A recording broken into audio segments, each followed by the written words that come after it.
the aid trucks getting in almost certainly will save many lives. Both those who are already injured or suffering, have had their infrastructure destroyed, have had their homes destroyed, or having to live in tents in a part of Gaza that they may not know, desperately need this aid.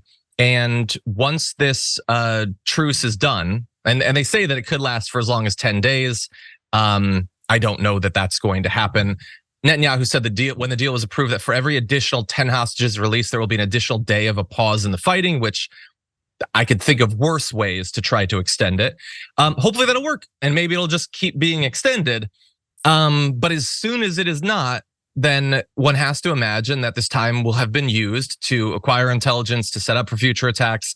Far more people will desperately need that aid on the other side of this truce if and when it does end. So particularly because Netanyahu reiterated that while this is great news, and obviously it's going to be very good for the family and friends of the hostages that are returned and the family and friends of the prisoners on the Palestinian side, he says that they will resume air and ground campaign to, quote, complete the eradication of Hamas, saying it's a lot of nonsense that the war will be over after this. Let me make it clear, we're at war and we'll continue the war.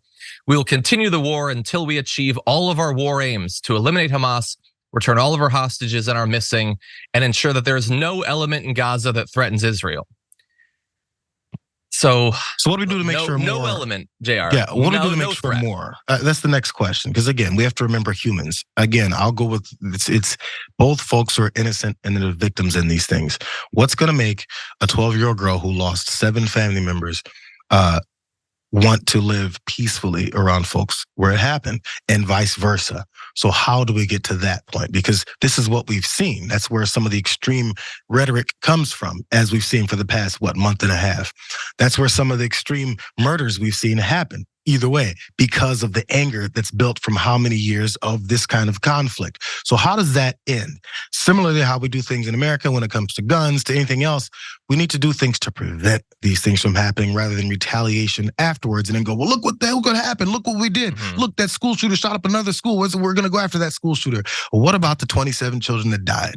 When are we going to start protecting folks before we have to look for retaliation? So if we stop and think about what it is that's happened, that's made this happen, whether or not you think there's a solution that's different than these super libs want to think about, or whether or not you think it's something that can happen, what do you want to do to make this stop?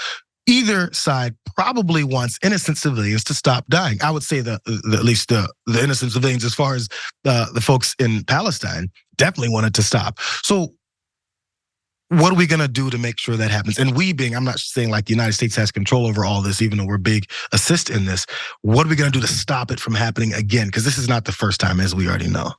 Yeah, the situation is incredibly complex. That's an easy thing to say. It's a tropey thing to say. It's way more complex than even we might mean or know when we say that it's complex. That said, there are some elements that are not that complex or that difficult to predict. Like, this is obviously going to contribute to further rounds of chaos and violence and terrorism and death, and then those will help to continue it as well. You can't like Hamas arguably obviously knows that. They knew what they were getting into when they began this most recent round of the conflict, but you can't kill 13, 14,000 people. You can't kill 5,000 children and believe, oh, we have a list of 500 Hamas fighters. We kill them, and then we're good. No ramifications for anything. That's not how anything works in the real world with human psychology.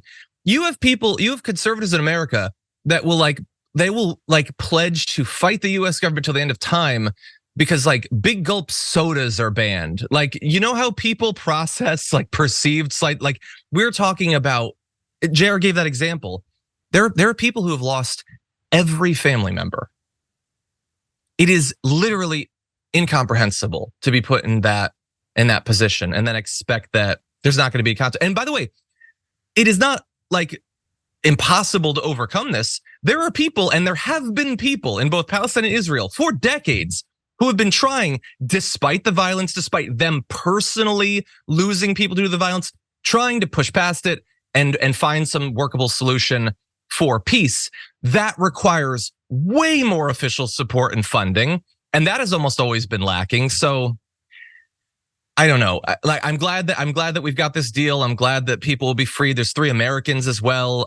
Will be freed. 10 additional Americans remain unaccounted for, including 2 women and a 3-year-old girl, which is that's the worst. But knowing that it's only going to last so long, that the bombing will continue, the death will continue. We're going to reach 20,000 dead, like 10,000 children. Like, it is great to have a moment, but my God, are some bad moments coming down the pike.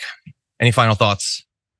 When you think about those numbers, just how devastated anyone would be, and what we lost, a few thousand on 9/11. We'll never forget it. It was horrific. Everyone remembers where they were.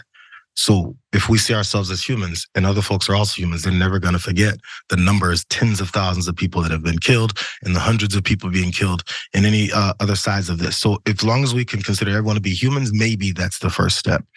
Yeah. I guess the hardest part is that human part. For more political news breakdowns, interviews, stories of activism, and me trying my hardest to care about the occasional big celebrity news story, subscribe to our YouTube channel at youtube.com/thedamagereport. And you can ring the bell wherever it is so you don't miss anything.